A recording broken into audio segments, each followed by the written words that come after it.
So calibrating the fuel gauge, I finally got a full tank of fuel in this, and this is a 90s F-150, and this has vintage gauges in it. So this video is pretty much, if you're into hot rods, street rods, muscle cars, you like the old look of gauges, and you take them out of something cool and you put them into a rat rod or home built, or this is pretty much for you. This was all done incredibly cheap. So I'm going to be explaining the gauges and a little bit of the fuel system and just where I got these gauges and everything else. So it's all came out of an F600. This is an old grain truck, 1970. And the glass fuse panel I used, all the wires, everything from the seat forward has been modified to accept this. But then these trucks, this is a 90s Ford with dual fuel, so it's got dual fuel pumps. So those are circuit breaker holders in the back there. And I have circuit breakers, so the top one feeds an audio relay, and then these other two feed fuel pump 1 and fuel pump 2, right? Front and rear. And then I have relays that are controlled by these toggle switches. And again, it's all independent. So the front tank and the rear tank have their own circuit breakers, their own power in, their own relays, and their own switches. So it makes troubleshooting easier. And then in case of problems on the road, you can literally shut one system down, turn another system on, knowing that there's nothing common relating them to them, right? So that's cool. This came out of the same truck. So this was in the dashboard. And then this is actually those trucks, the F600s, instead of air brakes, they have vacuum brakes. So this is a vacuum gauge. So think like a low air brake gauge.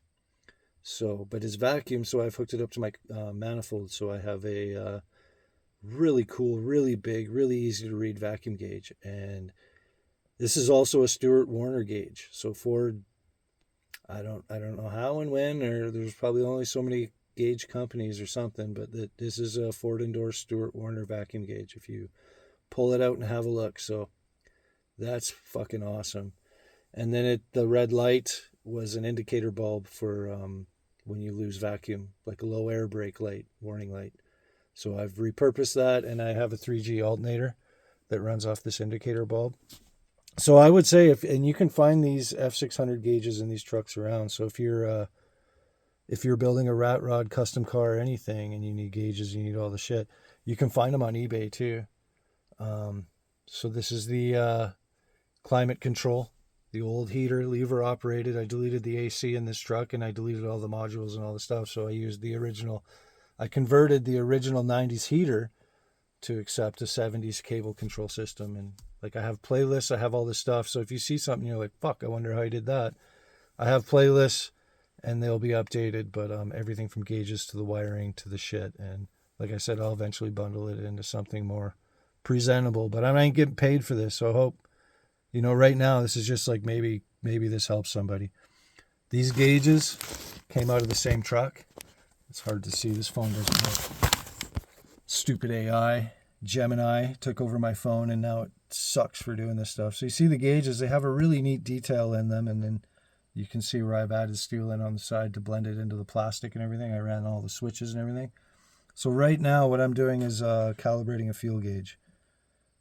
Because these fuel senders are 12-volt systems that are operated by module, it's got modules. Let's just cut to the chase. They're modules and circuit boards and bullshit made for 12 volts. These old gauges are actually a 6-volt gauge, even though it came from a 12-volt truck. And then they use a instrument panel voltage regulator, which is actually a flasher. It pulses 12 volts at the gauges, and it does it timed to create a 6-volt situation.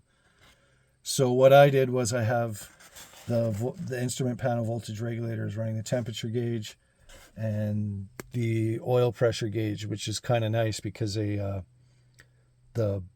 you turn them on, they stay. You get a full 12 volts for like 20 seconds or something, right?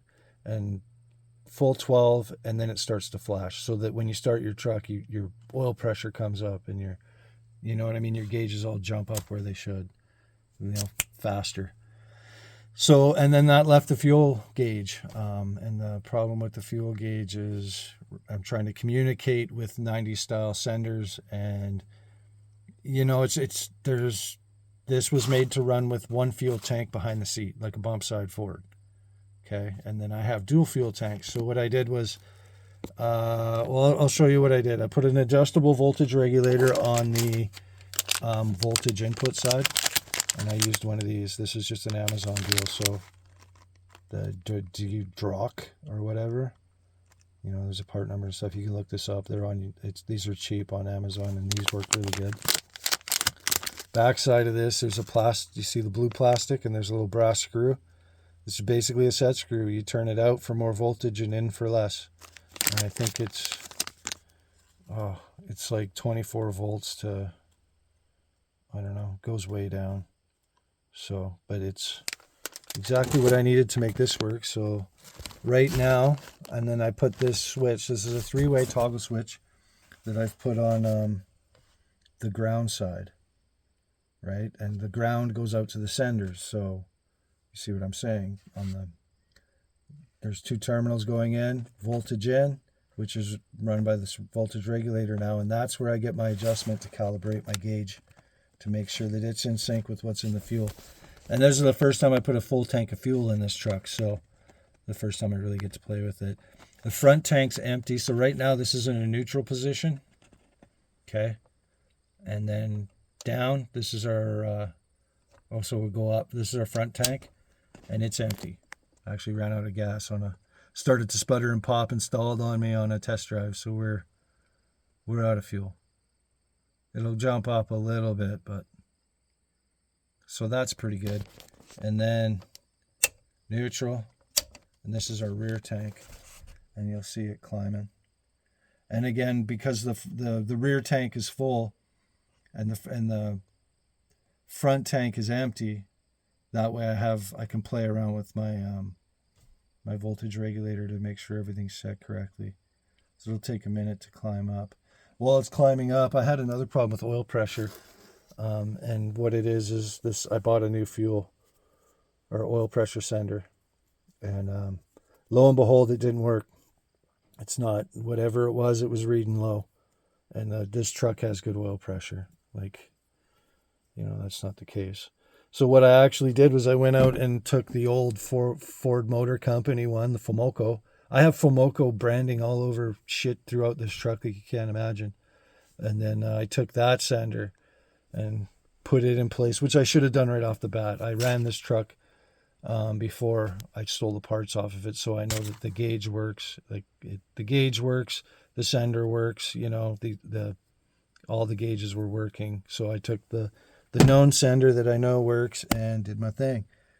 And here's our fuel. So full tank of fuel reads full. Empty tank of fuel reads all the way empty. And again, I know this is empty because I'll do another video. I have other videos with the fuel system and all the stuff. Maybe one day, but nobody ever watches these longer videos. So, you know, I'd like to do one stem to stern of the whole truck, showing the operation of everything. But there's so much stuff that's been altered. It's hard to. And again, if this stuff kind of piques your interest, check out. You know, you're in the rat rod, street rods. Check out my playlist. It's kind of chaotic, but it's a bunch of shorts. And if you decide you don't want to keep continuing watching, or you can slide right through a bunch of steps and get to where you want to get. But it's coming down. It comes down slow. Problem: the instrument panel, the original voltage regulating system runs a little bit faster. That's the only thing. But it will settle out. It'll settle out pretty much empty. And that's about where I want it, you know.